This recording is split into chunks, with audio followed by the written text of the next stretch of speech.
真火狼，真火狼，为什么？龙帮主，您还是神通广大嘛！本来想说新丝路金线丢了，可以嫁祸于你，没想到竟然被你找到。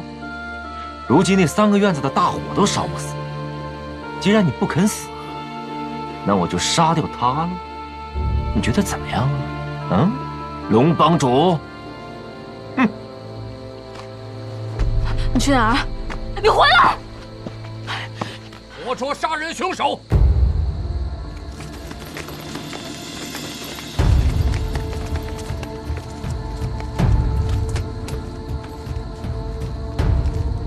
龙傲一，你胆敢杀人灭口，把他给我抓起来！杜大人来的真及时，但请问，你哪只眼睛看见我杀人了？ 人赃并获还想狡辩啊？拿下！你敢！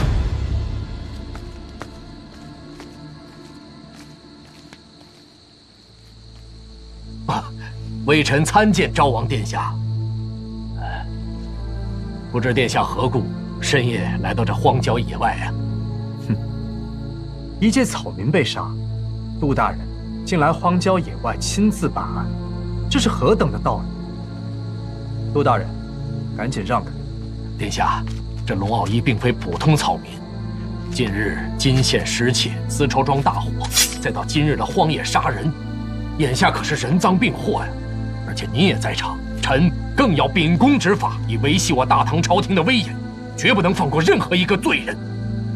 你说人赃并获，可有亲眼目睹？此前巡夜人发现此处有异状。 臣接到禀报，即刻赶到此处，发现周货郎已死，胸口插的就是龙傲一的刀，周围再无他人。即便是有冤屈，带回去一审便知。龙傲一跑了，往哪跑？别让他跑了！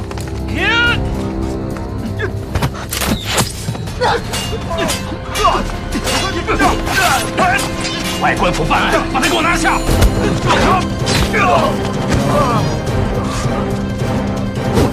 所有人注意！是。